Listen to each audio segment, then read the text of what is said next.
Welcome back. We're at SEMA 2023. We're on the Eaton booth. I'm with Josh Oates with Dark Yoda, and we're excited to debut the Tacoma build.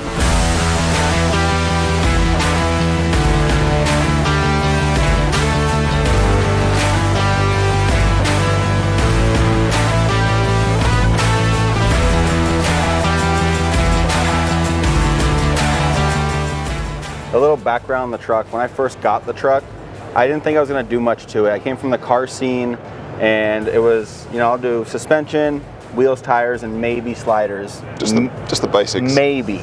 Yeah, and you know, I started doing social media on Instagram, started posting photos I took with an iPhone 8, and then was just consistent with it, and eventually the page just started to grow and grow and grow and grow.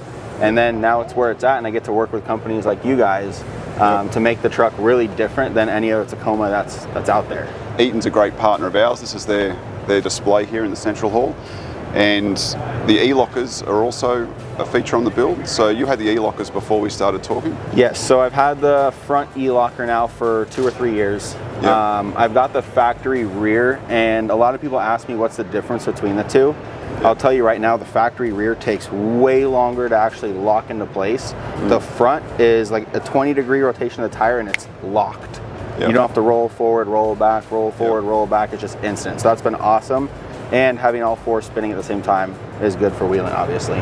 The truck's definitely just not for show. You get out there and you use it with intended purpose. Yeah, it does get used. So I'm in Colorado, so we have lots of mountains, lots of trails, lots of places to really take this thing and actually use it, as well as, you know, being close enough to Utah.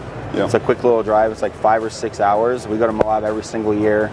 It looks really good right now because it's a brand new C4 bumper. My other one has dents and scratches and stuff on it. It's a brand new front skid and rear bumper, so it looks like it doesn't get used. But then if you go look underneath the center of the truck, you'll see it. Yeah, for sure. We all know the accessories start to add up once you start to do Under Armour and roof platforms. This must be getting up towards what, 6,000 pounds? Yeah, it's got to be either right at 6,000 or just under. I mean, it's got all the armor is steel. It's front to back steel, so it's heavy. It's a pig. And the little V6, the 3.5 litre from factory. Yeah, it did not like it. Naturally aspirated. It did not like it. It's anemic. So the Supercharger system, it's our TVS1900, features Eaton's technology. We've worked with D3 Performance on the calibration. It was great. Those guys came into Colorado. The performance with the base setup that we're putting through carb, so it dynoed at just under 200 horsepower at the wheels. Not much. On 35s? The baseline on 35s beadlocks was 198 horsepower to the rear wheels. 220 foot-pounds of torque. At 6,000 feet. And we ended up gaining 40% power. So we went from 198 to almost 278. And that's significant, but it's also the torque jump as well, all the way through the rev range. So it's just consistent the whole way through. And that was only sort of at 4.5, 5 pounds of boost because of the elevation and the pulley size. So let's take a little walk around. There's something pretty nice happening on the wheels. That's our new FXH, it's X1R beadlocks. We were keen to have these debut at the show. It's such an awesome truck for us to have in the main hall. They're a fully forged 17x9, neg 12 offset, perfect for off-roading, full beadlock, race style.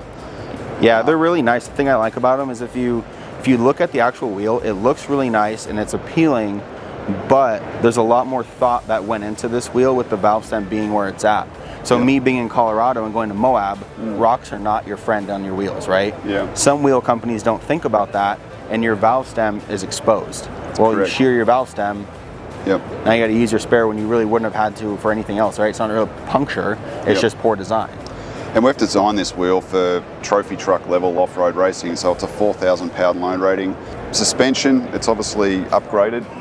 Yeah, a little bit. So suspension is Dirt King plus 3.5 long travel, kit specific locked off-road front coilovers, valve to what I use the truck for, as well as locked off-road triple bypasses. Now to run 37s on a Tacoma, it's a lot of work. So the truck has a Tundra steering rack, it's got Heims for the steering, cab relocation, we've tubbed the firewall here.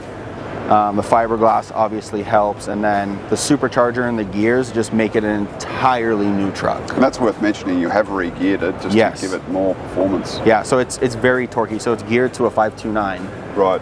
With the supercharger. I mean, I was chirping 37s when I get on it. Yeah. Automatic transmission. So automatic transmission, yep. Pumped fender flares, they look fantastic. Rock sliders. Yeah, so advanced fiberglass bedsides and front flares, and then all the armor on the truck is C4. So all the armor you see from front bumper to rear bumper sliders, all the skids are all C4 fabrication. I like the roof platform. I saw some photos when it was black, but the fact that you've gone for that natural brushed look ties back to the wheels really well. Yeah. I mean, it looks really good. When I put it all together, I was like, man, this looks really good. But Sherpa is a local Colorado roof rack company. Yeah. They're just getting into the bed rack market too. But they have this raw finished rack, and I was like, man, if they can get me this in time, it would look really, really good with the wheels. Yeah, the wrap's brand new. Like the logos are subtle, which I definitely love. Yeah. And you've actually come up with this camo blend yourself? Yeah, so my good buddy Jake owns Lucid Wraps. And he has a designer, her name's Alexis, and I wanted her to design me a camo that nobody really has, right? Yeah, no, it looks killer. And the lights, I think, need a special mention. They just set the truck off. Yeah, so yesterday was Halloween. I figured I'd turn on my Dynamics backlighting is orange, right?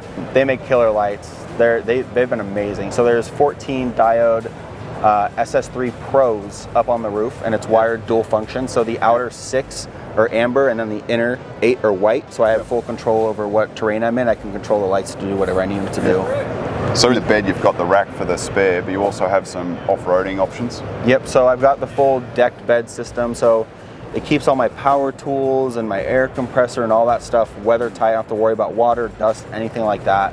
And the spare actually it's strapped in on their tracks on top of the deck system. And then I usually have an extrusion overland bed rack on it with a Free Spirit tent. So you mentioned it was snowing when you left home in Colorado. So it was a slow drive back, getting out, and then you've driven it all the way to Vegas. How was that? Yeah, that's Colorado, just doing Colorado things, man. Left my house Sunday morning about 5:30 with my buddy Cannon, and had about 6 or 7 inches on the ground at my house. So yeah, 4 high is limited to about 55 for the CV axles. They say don't really go over 55. So first 4 or 5 hours of our trip out to Vegas from there was slow going, 55, 60 miles an hour. But I will say, once we got through Breckenridge and Vail and the snow was gone, the truck does 85 like it's nothing. Which before it would never do. And the performance is going to actually increase as you come down and the air density increases. Oh, it rips down here. Yeah, it absolutely rips down here. So going back to when we got the supercharger installed in Colorado, D3 did the calibration. What were your first impressions after driving it? So I've heard a lot of mixed things about supercharging these motors, and I didn't know what to expect. I've heard things about tunes, and the power is just not there. And I think people focus on the power gained. People aren't taking into account you started with less than 200, you know, so you're gaining 40% power. Which is significant. It's an entirely new truck. I think it's awesome. They've had the truck on display at SEMA. I'm hoping you have a great week as well. Check out the Dark Yoda on Instagram, TikTok, YouTube. Josh, thanks for making it happen. Pleasure, man. It's honestly just an honor to be here with something that I've put together and over the years. So thanks for having me. Learn more on harropusa.com. Thanks for watching. We'll catch you next time.